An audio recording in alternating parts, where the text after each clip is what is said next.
네, 우리 이여전도의 귀한 찬양 잘 들었습니다. 지난 주일 오후 찬양 예배 때 우리 아기들하고 어린이들하고 너무 잘 찬양을 해서 좀 우리 교회 아기들 어린이들 이렇게 찬양을 잘하고 하나님께 영광을 돌리나 했더니 유전이네요. 우리 할머니들이 잘 하시니까 잘 본받아서 한 것 같아요. 오늘이 금년 마지막 수요일입니다. 지금까지 인도해 주시고 참 올해도 파란만장하고 여러 가지 일들이 있었지만은 우리 교회에 많은 회복을 허락해 주신 하나님께 감사드리고 더 큰 회복과 부흥을 주시고 하나님의 은혜가 여러분 각자와 가정과 우리 교회 또 이 나라에 충만하게 임하시기를 주님의 이름으로 축복합니다. 우리 둘째가 입대했는데 공군에 갔는데 북한이 지금 난리를 치니까 좀 마음이 그렇지 않아도 그렇겠지만은 참 마음이 참 심란하네요. 제가 군에 간 후에 얼마 후에 강릉에 무장공비가 이제 쳐내려 왔는데 잠수함 타고 도발을 했는데 그때 저희 부대 702 옆 부대 703이 이제 토벌을 하러 수색에서 이제 토벌을 하러 갔는데 많이 죽었어요. 주로 아군끼리 오인 사살을 많이 적군인 줄 알고 서로 이렇게 싸우다가 이제 적군인 줄 알고 아군끼리 오인 사살해서 많이 죽었어요. 그때 참 마음이 아팠어요. 어째서 우리는 동족끼리 이렇게 수색하고 침투하고 이렇게 죽여야 되고 그거 하다가 우리 아군끼리 오인 사살해야 되는가? 마음이 참 아팠어요. 빨리 이 전쟁과 분열의 상황이 그쳐지고 하나님의 평화가 이 땅에 임하기를 간절히 기도해야 되겠습니다. 오늘의 비유는 마태복음에만 등장합니다. 이런 자료를 마태복음 특수 자료라고 한다고 말씀드렸죠. 이 반석 위와 모래 위에 지은 집 비유는 사실은 주님의 가장 위대한 말씀 중에 하나, 이 마하트마, 위대한 영혼이란 뜻이죠. 마하트마 간디가 모든 종교를 비롯한 인류의 영성과 생활에 있어서 다이아몬드처럼 가장 중요한 교훈이다. 그게 뭐냐? 산상수훈이다. 간디가 그렇게 말한 산상수훈, 마태복음 5장에서 7장의 결론이 되는 비유가 오늘의 비유입니다. 예수님의 보배 같은 다이아몬드 같은 설교, 산상수훈의 결론으로서 말씀과 행함의 관계를 말씀해 주시는 교훈적인 비유가 오늘의 말씀입니다. 즉 마태복음 5장부터 이 7장까지의 산상수훈을 들은 후에 우리의 반응은 어떠해야 하는지를 말씀하신 것입니다. 자, 일단 21절 마태복음 7장 21절 말씀 우리가 같이 한번 읽어보시겠습니다. 시작. 나더러 주여 주여 하는 자마다 아니요, 다만 하늘에 계신 내 아버지의 뜻대로 행하는 자라야 들어가리라. 아멘. 자, 오늘 다 이렇게 읽지는 못했지만 이 말씀이 사실은 이 비유의 결론이긴 해요.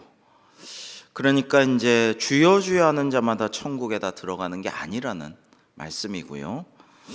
아버지의 뜻대로 행해야지 들어간다라고 말씀하십니다. 의외로 예수님의 가르침 곳곳에 보면 그렇게 천국에 쉽게 들어가는 것도 아니고 그렇게 주님의 인정과 칭찬과 상급을 쉽사리 받을 수 있는 게 아닙니다. 그렇게 그냥 값싸게 값없이 주신 복음이지만 가장 값진 예수님의 목숨값으로 십자가로 주신 이 복음이 그렇게 쉽게 얻어지는 것은 아님을 우리가 곳곳에서 사실은 발견을 할 수가 있습니다. 나더러 주여 주여 하는 자, 예수님을 주여 주여 하는 자는 당연히 불신자는 아니죠. 오히려 겉으로 보기에는 잘 믿는 자예요. 잘 믿는 자. 22절에 보시면 나더러 이르되 주여 주여 우리가 주의 이름으로 선지자 노릇하며 주의 이름으로 귀신을 쫓아내며 주의 이름으로 많은 권능을 행치 아니하였나이까는 사람들이라는 거죠. 그러니까 주님의 이름으로 말씀 가르치고 귀신도 쫓아내고 많은 권능도 행한 사람이에요. 그러니까 중요하고 존경받고 능력 있고 권세 있는 사람을 말합니다, 여러분. 그러니까 만만치 않은 사람들이에요. 어떻게 보면 부러워할 만한 사람들이에요. 그런데 놀랍고도 충격적인 말씀이 이어집니다. 23절에 그때 내가 그들에게 밝히 분명히 말하되 내가 너희를 도무지 알지 못하니 불법을 행하는 자들아 내게서 떠나가라, 이렇게 말씀하십니다. 여기서 그때에란 마지막 심판 때이죠. 예수님은 마지막 심판 날 때 주님 주님 주여 주여 입에 달면서 실제로 주님의 이름으로 많은 권능도 행했다는 사람들에게 내가 너희들 도무지 알지 못한다, 이런 그들의 입장에서는 청천벽력 같은 말씀을 전한다라는 것입니다. 당연히 천국 갈 줄 알고 열심히 나름 봉사하고 많은 이적도 행하고 귀신까지 쫓아냈는데 정작 최후의 심판 때 주님 앞에 섰을 때 주님께서는 나 너 모르는데, 전혀 모르는데, 이렇게 말씀하시면 얼마나 무서운 일입니까? 꿈에 나타날까 두려운 그런 일이죠. 여러분이 박태선 장로라든지 많은 이단 사이비의 교주들은 원래는 하나님 잘 믿었고 장로 목사 되었고 지도자 되었고 이적을 행하였어요. 이적 행하는 사람들 얘기 이제 직접 들어본 적도 있는데, 이적을 행하고 가사 상태였는지 죽었는데 살리고 이런 사람 얘기 들어봤어요. 집에 막 쳐들어와 가지고 걸레 빨았던 물도 마시려 그러고, 진짜 예수님처럼 옷자락을 이렇게 찢어서 그거 조각을 갖고 있으려 그러고 막 뜯어 먹으려 그러고 난리를 친다는 거예요, 사람들이. 그건 자기 병 나으려고, 뭔가 승진하려고, 뭔가 보탬이 되려고, 출세하려고, 뭔가 팔자 피려고 하는 거지, 그게 하나님께 영광 돌리고 주님 말씀대로 살려고 그러는 건 아니죠. 그러나 갈급한 사람의 그 마음을 또 이해는 할 수가 있죠. 그러니까 능력을 이단 사이비들도요 행할 수 있어요. 영적인 권능과 영적인 권세를 가진 이들은 사탄 마귀가 그런 것을 해서 할 수가 있다는 거예요. 그러나 그게 다는 아니라는 것입니다. 그 살인가스, 지금 이번에 북한이 무인기를 갖고 와서 이렇게 막 휘젓고 다녔는데, 살인가스라도 좀 독가스죠. 살포했으면은 어쩔 뻔했냐 이런 이야기를 많이 했는데, 그 일본에서 오옴진리교, 오옴이라는 것은 원래 그 인도의 힌두교에서 옛날부터 인간의 원초적인 소리고 궁극적인 주문이다. 옴 하는 거, 오음이라는 거를 그렇게 그 사람들은 믿어왔어요. 근데 이제 오음 진리교는 이제 그 이사하란가 하는 사람이 눈도 잘 안 보이고 곰같이 생기고 상당히 미련하게 보이는데 가끔 얘기하다 보면 좀 맞춰요. 미리 조사하고 알아보는 경우가 많은데 가끔 너 이런 일 했지 가끔 맞춰요. 그렇게 능력이 있는 사람도 아닌데, 이 오음진리교 다닌 사람들 이야기도 좀 이렇게 봤어요. 보면은 다 이단이 비슷해요. 우리나라도 비슷해요. 신천지 교주가 무슨 능력이 있고 무슨 말씀이 훌륭하고 뭐가 권위가 있습니까? 근데 사람들이요 이단의 사이비에 경도되는 사람들은 일단 집단에 들어가 가지고 봉사라면서 뭐라면서 이렇게 시켜요. 일을 시키면은 같이 그걸 해요. 근데 집단이 그냥 그걸 같이 하다 보면 마음이 평안해지고 걱정, 근심, 염려 다 내려놓게 되고 그냥 이단 사이비 시키는 대로만 해. 딴 생각하지 마. 주로 이렇게 가르쳐요. 그리고 잡다한 거 하나님의 진리 말씀 깊이 안 가르쳐요. 그냥 일 시키고 돈 벌게 시키고 앵벌이 시키고 노동 시키고 반은 쉬어요. 명상을 하면서 그냥 그러다 보면 이 사람들은 마음이 편안해지고 풀어져요. 다들 그렇게 하니까 이게 옳은갑다, 이게 평안한 길인갑다. 가르침이 뭐 그렇게 와닿지도 않고 신비하지도 않고 진리인 것 같지는 않지만 남들 다 하니까 그렇게 하면 되겠지. 대부분 비슷해요. 그러면서 가면서 점점 더 노예 근성에 젖게 됩니다. 그렇게 유도해요. 그러면서 조금씩 피라미드 단계로 올라가면서 조금씩 더 가르쳐준다. 이거는 너만 가르쳐주는 거야 하면서 굉장히 신비한 것인 양 교리를 조금씩 가르쳐줘요. 그러면 위에 있는 사람들은 더 이제 승리감에 도취돼 가지고 내가 더 구원의 길로 나아가는 사람이다, 내가 더 중요한 사람이다, 계속 이런 착각을 하면서 더 올라가고 밑에 사람은 자기가 교육시키고 거의 구조가 비슷합니다. 여러분, 그런데요 21절에는 오늘 뭐라고 말씀하시냐면은 예수님께서 주여 주여 하는 게 중요한 게 아니라 다만 하늘에 계신 내 아버지의 뜻대로 행하는 자라야 들어간다라고 말씀하시는데, 이것은 신앙이 자기 확신과도 관계가 없다라는 것을 말씀하시는 거예요. 즉 나는 이 정도면은 충분해, 나는 교회 봉사 많이 했어, 헌금도 많이 하고 희생도 많이 했어, 누구보다도 내가 구원 못 받으면 누가 받아라는 자기 확신, 이게 세상에서는 되게 좋게 평가하는 거죠. 뭐 옛날에 최순실도 그랬나요? 내가 뭐를 확실하게 믿고 강구하면 온 우주가 나서서 내가 잘 되도록 도와준다. 그 아버지가 한 얘기를 딸이 또 한 것 같은데, 이단 교주들이 하는 그런 얘기들은 별 근거가 없는데 그렇게 확신을 갖고 자기 암시를 하죠. 그러다 보면 성공도 할 수도 있고 이렇게 되지만은 그것은 하나님의 뜻과는 다르죠. 하나님과 전혀 다른 뜻으로 가는데 자기가 옳다고 열심히 하는 거는 죄라고 했죠. 하마르티아, 잘못된 관역에 쏘는 화살이라고 했죠. 그러니까 하나님의 뜻대로 바른 관역에 활을 쏴야 되는데 잘못된 방향으로 열심히만 해도 소용이 없는 거죠. 그러니까 자기 확신이 중요한 건 아닙니다.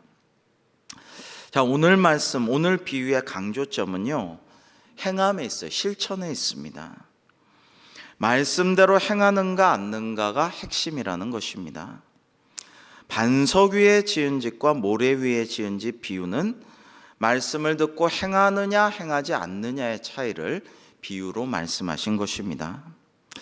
오늘의 비유는 그러므로라는 접속사로 시작이 됩니다. 그러므로라는 말은 앞에서 행하신 행함에 대한 말씀과 연결됨으로 그러므로라는 의미이죠. 이렇게 행함이 없으면 안 되기 때문에 이러하다라고 해석할 수가 있어요. 그 다음에 나오는 나의 이 말은 지금까지 가르치신 마태복음 5장에서 7장까지의 산상수훈의 전체 내용을 의미합니다. 자, 24절입니다. 그러므로 누구든지 나의 이 말을 듣고 행하는 자는 그 집을 반석 위에 지은 지혜로운 사람 같으리니라고 말씀하십니다. 나의 이 말, 즉 앞서 말씀하신 산상수훈의 말씀을 듣고 실천을 하는 자는 집을 반석 위에 지은 지혜로운 사람 같다라는 것입니다.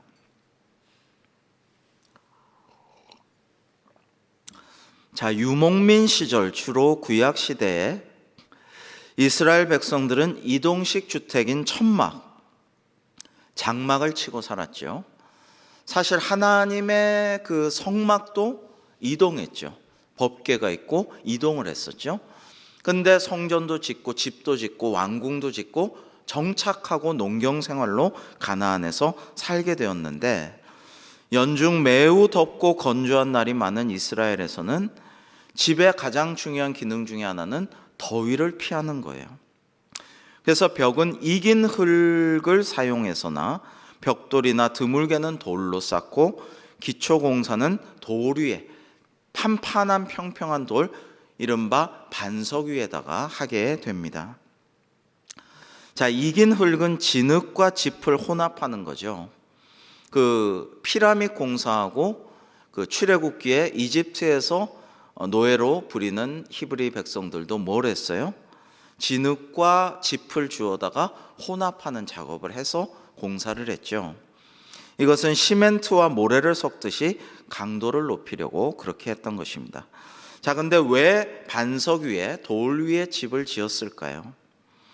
자, 이 해안 지역은요, 이스라엘 땅에서 주로 블레셋 사람들이 거주했습니다. 지금도 블레셋 사람들의 가자지구, 우리 뉴스에 나오면 주로 이제 가자지구의 블레셋 난민촌, 정착민촌, 수용소 이런 데서 폭동이 일어났다, 테러가 일어났다 할 때 블레셋 사람들은 주로 해안가에 삽니다. 원래 해양 민족이었어요. 해안가에 정착했어요. 근데 이스라엘 백성들은 블레셋 사람들하고 싸우니까 그쪽으로 가서 점령을 못하고 지중해변 해안 평야에 정착을 못하고 중앙산지 지역에 정착을 했는데 이 중앙산지 지역은 거대한 석회암 지형이었습니다.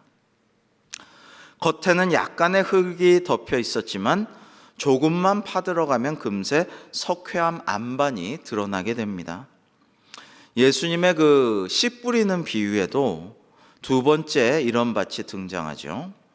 그만큼 이런 지형이 흔했던 것입니다. 우리나라도 이 석회암이 아닌 화산암으로 되어 있는 제주도는 무덤을 아주 얕게 판다고 해요. 마찬가지로 이스라엘도 죽은 사람을 매장할 때 땅을 깊게 파서 매장하지 않고 미리 석회암을 파서 바위굴을 만들어서 가족 묘지로 사용했습니다. 그래서 아브라함 일가가 막벨라 굴을 사용한 창세기 23장이나 아리마대 요셉이 이 부자가 자기가 쓰려고 파두었던 새 무덤에 예수님의 시신을 모신 것이 좋은 예가 됩니다.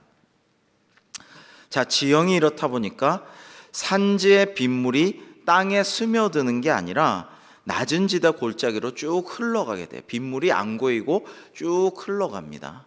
흘러가서 어떻게 되느냐면은 비가 적게 와도 여러 곳에서 저지대 골짜기로 흘러모인 빗물이 순식간에 창수라고 되어 있죠. 홍수를 일으키게 되는 것입니다. 그래서 비가 오지 않는 건기에는 우기 때 흘러내린 이 토사물들이 모여가지고 두꺼운 모래층을 형성했다가 이게 6개월간 계속되는 여름에 따사로운 햇볕을 받은 건기에는 토사층이 굳어서 단단해져요.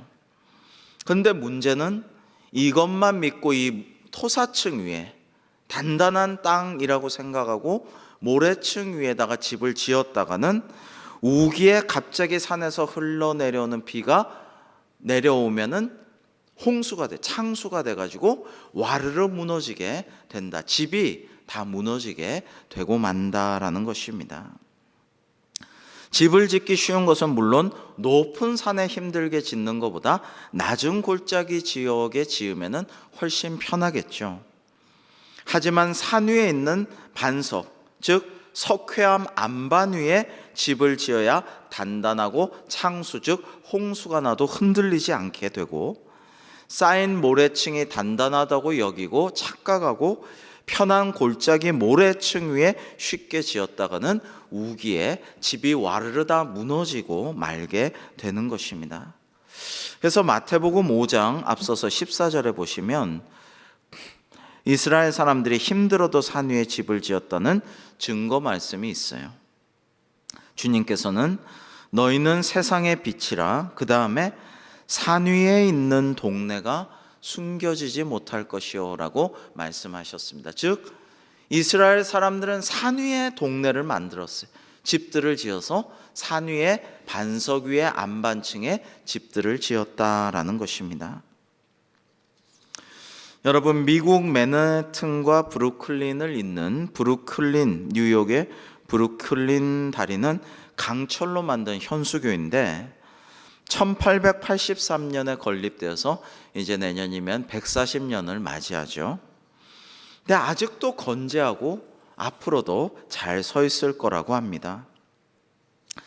그런데 우리나라 이 성수대교, 성수동과 압구정동을 잇는 성수대교가 있죠. 1979년에 준공했는데 1994년 10월 21일에 붕괴되어서 32명의 생명을 앗아갔습니다. 저는 94년을 생생하게 기억하는데 그 해 여름이 너무너무 더웠는데 김일성이 죽었거든요. 그래서 제가 와, 김일성이 드디어 죽는구나. 안 죽는 줄 알았더니 죽는구나. 죽는다 하더니 안 죽는데 드디어 죽었구나. 근데 그해 가을에 성수대교 붕괴가 일어났어요. 준공된 지 15년 만에 주저앉고 말았어요. 그 다음 이듬해인 1995년 6월 29일에는 삼풍백화점이 붕괴됐는데 무려 여러분 사망이 501명이었습니다. 엄청나죠? 실종이 6명, 부상이 937명이었습니다. 저희 아내도 그 당시 일할 때 직원들하고 갔다가 빨리 가자고 느낌이 안 좋아서 팀장님 빨리 갑시다 막 졸라가지고 나갔는데 죽을 뻔했어요. 참 감사하게도 살았는데 간발의 차이로 큰 화를 면했어요. 이 건물도 1989년에 준공됐는데 6년 만에 무너졌습니다, 여러분. 삼풍백화점이 요즘 갤러리아처럼 명품 백화점이었다고 하는데 그렇게 일찍 무너졌습니다. 얼마 전에 일이 있어서 광주 쪽에 갔다가 얼마 전에 그 유명한 대형 아파트 붕괴된 그 현장을 봤어요. 그대로 보존해 놨어요, 아직도. 여러분, 이런 것들을 생각해 보면 부실공사는 수많은 이들의 생명을 여러분 501명까지도 한 번에 앗아갈 수 있는 무시무시한 범죄가 부실공사인데요. 오늘 본문은 뭐에 대해서 말씀하시느냐? 부실신앙에 대해서 말씀하시는 거예요. 부실신앙. 부실공사가 우리들의 소중한 생명을 앗아갈 수 있다면 부실신앙 역시 우리의 영혼을 죽이고 천국에 들어가는 것을 가로막을 수 있기 때문에 어쩌면 더 무섭다라는 그런 생각을 할 수가 있습니다. 오늘 비유는 말씀을 어떤 기초 위에 세우느냐라는 의미인데요. 우리가 들은 말씀을 행함과 실천의 기초 위에 세우면 건강하고 든든한 신앙이 되지만 행함과 실천이 없는 말씀은 공허하고 허약한 부실신앙이 된다라는 것입니다. 우선 말씀을 듣고 행하는 사람은 집을 산 위에 반석에 세운 지혜로운 사람 같다라고 말씀하십니다. 25절을 보면 비가 내리고 창수가 나고 바람이 불어 그 집에 부딪히지만 무너지지 않는데 이것은 그 주초를 반석 위에 놓은 까닭이라고 말씀하십니다. 집을 커다란 반석 위에 든든하게 지었기 때문에 아무리 비와 창수와 바람이 부딪혀도 무너지지 않는다라는 것입니다. 여러분, 여기서 비나 홍수나 바람은 분명히 신앙적인 시련, 영적인 시험을 의미한다라고 할 수 있겠죠. 주님의 말씀인 집에 부딪혀서 그 말씀을 파괴하려고 하고 흔들려는 시련을 의미합니다. 높은 건물, 상당히 높은 건물에 갔을 때 바람이 막 치니까 진짜로 건물이 이렇게 흔들리는 것을 느낀 적이 있어요. 와, 무섭다 했더니 일부러 흔들리게 지은 건물도 요즘은 많대요. 너무 버티다가는 부러질 수도 있으니까 조금씩 흔들리게. 근데 너무 무섭다 이런 생각을 한 적이 있는데요. 여러분, 이런 그 신앙생활을 하다 보면 우리의 그 말씀을 흔들고 파괴하려는, 부수려는 사탄 마귀의 공격이 늘 있는 것입니다. 늘 있는 것이죠. 생각해 보십시오. 여러분께서 지금까지 교회 다니면서 들은 말씀이 도대체 몇 번이며 읽은 말씀이 얼마나 많습니까? 그러나 이건 우리의 신앙적인 양식이죠. 이 밥이죠. 오늘 마지막 수요 기도회 2022년 다사다난했고 고생한 우리에게 또 이런 말씀, 반석 위에 지은 집, 모래 위에 지은 집 누가 몰라요? 우리 다 아는 말씀인데 또 이런 거 아십니까? 뭐 좀 특별하고 스페셜하고 뭔가 화끈하고 좀 재밌는 말씀 좀 전하시죠. 아니요, 우리는 주님의 말씀을 계속 영의 양식을 밥 먹듯이 먹고 소화해야 돼요. 뼈가 되고 살이 되게 하고 보혈의 주님의 피가 내 몸에 흐르게 하고, 근데 또 이게 배출되거든요. 빠져나가거든요. 사라져요. 성만찬도 해야 돼요. 작년에 했는데 왜 올해 또 합니까? 이게 아니고 계속해서 해야 되는 것입니다. 여러분이 어떤 말씀은 아예 듣지도 않았어요. 전혀 생소한 말씀도 있어요. 근데 사실은 옛날에 들은 말씀인데 내가 기억을 못하는 거일 수도 있어요. 어떤 경우는 듣고도 잊어버리고, 어떤 경우는 듣고 기억하려 했지만 이런저런 복잡한 생각과 바쁜 삶 때문에 기억을 못해요. 어떤 말씀은 이 말씀은 듣기 싫어요. 나한테 찔리고 좀 싫은 말씀이에요. 그래서 잊어버려요. 여러분, 듣기 싫은 이야기는요, 또 듣기 싫은 어떤 상황이나 이런 것들은 내 기억이 스스로 지웁니다. 그래서 기억이 나중에 왜곡돼요. 똑같은 사건도 나중에 나이 들고 시간이 흘러서 물어보면요, 똑같이 한 자리에 있었던 세 사람의 기억이 다 틀려요. 왜냐하면 자기가 원하는 대로 기억을 왜곡하기 때문이죠. 자, 여러분, 사탄 마귀는 우리가 말씀을 듣지 못하게 막기도 하고, 때로는 듣고 잊어버리게 하고, 이미 내 안에 들어온 말씀을 빼앗아가기 위해서 이런저런 복잡한 일과 시련을 겪게 만드는 경우가 많습니다. 그러니 이런 일이 없게 하려면 말씀이라는 집을 반석 위에 든든히 지어야 한다라는 것입니다. 이 말씀의 비유의 의미는 말씀대로 행하고 말씀을 실천해야 된다라는 것입니다. 말씀을 듣고 행하면 시련이 닥치고 문제가 생겨도 그 말씀을 결코 빼앗기지 않습니다. 저는 코로나 때문에 하지 못했는데 내년에는 1:1 제자 양육 훈련을 꼭 하려고 기도하고 있습니다. 참 많은 은혜를 많이 하나님께서 주셨는데요, 설교를 일방적으로 하는 것보다 가능한 한 원탁에서 둘러앉아서 온라인으로 그냥 강의만 하는 거 말고 그냥 1:1로 마주 앉아가지고 대화하고 물어보고 자신의 말로 말씀을 이렇게 얘기하고 내 느낌을 얘기하고 피드백을 하고 서로 대화하고 그리고 그 말씀을 한 주간 어떻게 실천했는가를 나누고, 이럴 때 변화가 일어나요. 변화란 그럴 때 일어나는 겁니다. 일방적으로 이야기를 들어도 잊어버리거나 기억을 왜곡하거나 실천하지 않으면 그게 별 소용이 없을 때가 참 많아요. 근데 이 말씀을 직접 내가 이야기하고 직접 내가 해봐요. 그대로 해봐요. 이게 제자 훈련의 요체죠. 직접 내가 해봐요. 예수님께서도 와보라 하셨잖아요. 와보라 하신 것은 와서 같이 생활하고 같이 뭔가를 하고 나눠보자, 생활을 같이 해보자, 이거예요. 그러니까 우리가 교회에서 신앙생활도 참 중요하지만 모여서 은혜 받고 세상에 나아가서 우리 집에서, 직장에서, 이웃에서 신앙생활을 생활신앙으로 실천하는 것도 중요해요. 신앙생활만 할 게 아니라 생활신앙으로 실천해야 된다라는 말씀입니다. 저는 특별히 설교자니까 사실은 항상 괴로워요. 항상 괴로워. 뭐냐면 늘 주일 설교나 이 시간 설교나 새벽 설교나 저에게도 설교하는 거거든요. 나는 다 잘하고 나는 다 맞고 그러니까 여러분 이렇게 하세요, 이게 아니거든요.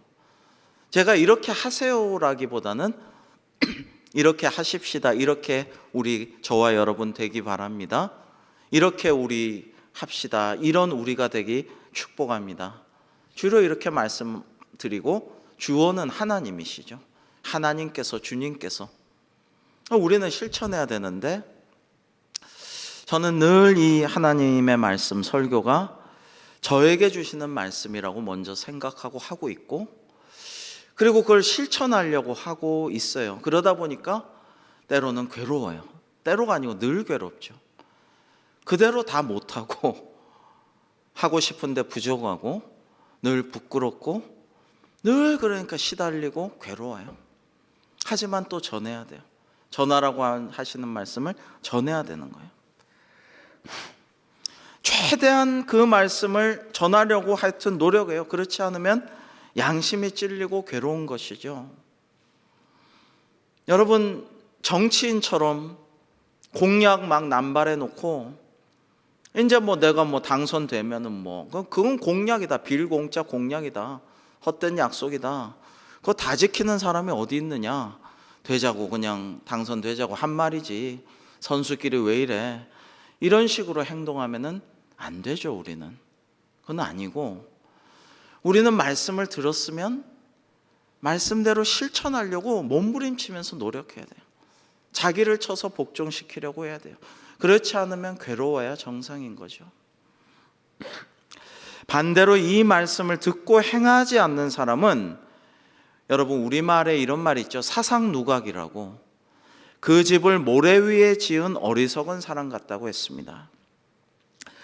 비가 내리고 창수가 나고 바람이 불어 그 집에 부딪히면 와르르 무너지는 거예요. 와르르. 삼풍백화점처럼, 성수대교처럼. 삼풍백화점 왜 무너졌습니까? 광주에서 대규모 아파트가 진짜 대단한 우리나라 제1의 굴지의 건축사가 했는데 왜 무너졌습니까? 왜 무너졌어요? 그 부실공사해서 그런 거 아니겠어요? 돈 때문에 띄어먹고 뭔가 좀 잘못해가지고 그런 거예요. 참 그런 거 생각하면 돈 때문에 이윤 좀 남겨 먹고 뒤에서 좀 하려고 수많은 생명들이 죽어갔어요. 그리고 그게 오늘날도 이어지고 있는 거예요.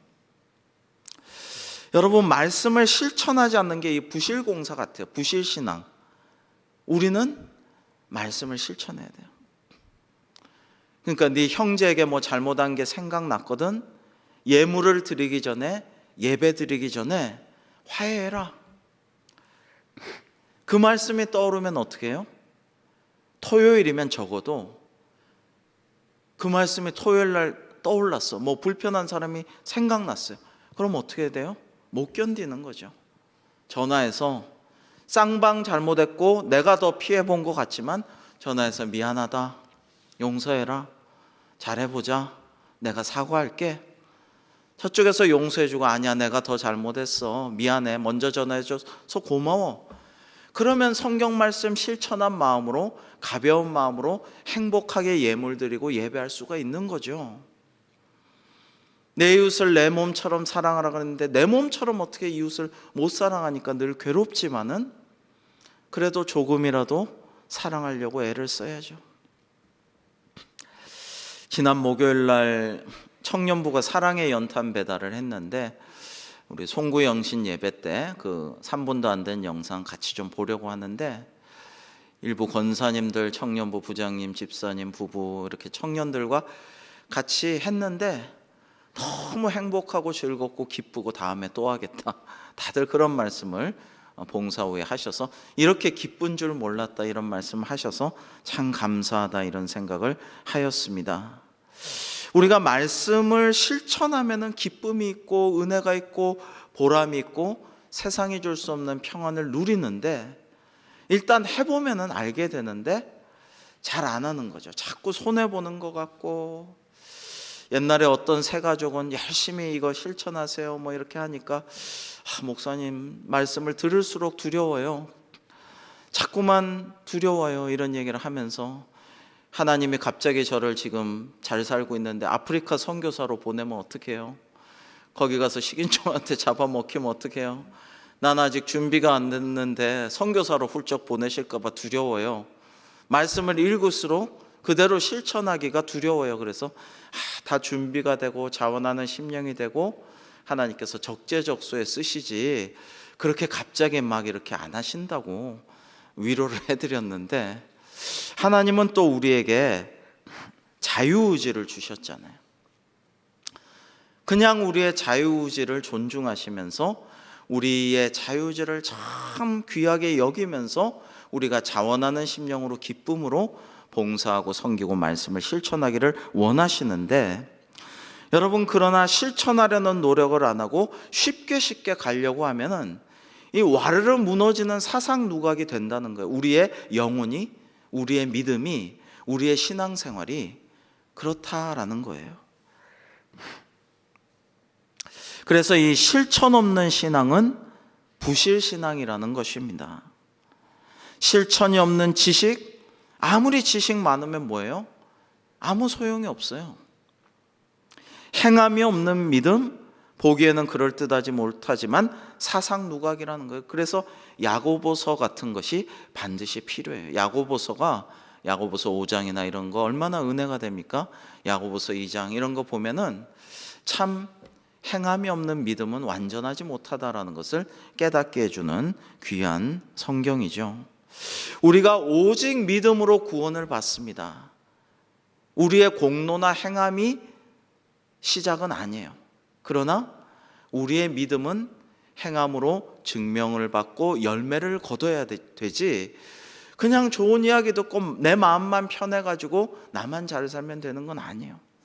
세상 사람들은 제가 누차 말씀드리지만 공자 말씀처럼, 유대교 랍비 가르침처럼 남에게 패 끼치지 말고 율법을 지키고 그냥 도덕적으로 율법적으로 살면은 그 최선이다. 남에게 부담 주지 말고 패 끼치지 말고 너만 잘해라, 너나 잘하세요, 이렇게 세상은 가르치지만 예수님의 가르침은 그게 아니에요. 네가 대접받고 싶은 대로 남도 대접하고 이웃을 네 몸처럼 사랑하고 희생하고 섬기면서 사람들 영혼을 살려라. 계속 그렇게 말씀하시는. 네 등불 이 밑에 두면 뭐하느냐, 높은 데서 비추어라. 그것이 어두운 데 있는 사람들의 등불이 되지 않겠느냐. 예수님은 계속 그렇게 우리에게 거룩한 부담을 주셔요. 자, 오늘의 말씀은 다시 말씀드립니다. 산상수훈 맨 뒤에 붙어서 행함을 강조하고 계십니다. 너희가 말씀을 듣기만 하고 좋은 말씀이라고 하면서도 도무지 행하지 않는다면 아무리 좋은 설교를 매일 들을지언정 무슨 소용이 있겠느냐. 단 한마디를 들어도 행하는 자가 되어라 라고 말씀하십니다. 우리 28절 29절 같이 한번 읽겠습니다. 시작. 예수께서 이 말씀을 마치심에 우리들이 그의 가르치심에 놀라니 이는 그 가르치시는 것이 권위 있는 자와 같고 그들의 서기관들과 같이 아니함일러라. 아멘. 자, 오늘 말씀의 이 마지막은요, 산상수훈의 결론을 말씀하신 후에 그 무리들 가르침 받은 사람들의 반응으로 마치고 있습니다. 이 말씀은요, 예수님의 말씀이 너무나도 좋고 권위가 있지만은, 그러나 우리 듣는 자들의 자세가 여러분 참 중요하다라는 것을 우리에게 상기시키는 말씀이에요. 독일의 설교학자 루돌프 보레는 성령님께서 설교자에게도 역사해야 하지만 청중들에게도 역사해야 한다라는 설교에 대한 중요한 말씀을 하셨는데 옳습니다. 우리가 예배 때 오늘 설교하시는 목사님께 성령의 두루마기를 입혀주시고 말씀의 권위를 7배나 더하시고 주님께서 인도하여 주옵소서 당연히 기도해야죠. 설교자 본인도 기도해야죠. 당연히 그렇게 하고 설교자는 애쓰고 힘쓰고 열심히 자기를 돌아보면서 기도하면서 말씀 준비를 잘해서 설교해야죠. 두렵고 떨리는 이 자리에 이게 그냥 강연이나 지식을 전하는 게 아니라 생명의 말씀을, 하나님의 말씀을 대언하는 것, 대신 전하는 거니까 그렇게 해야죠.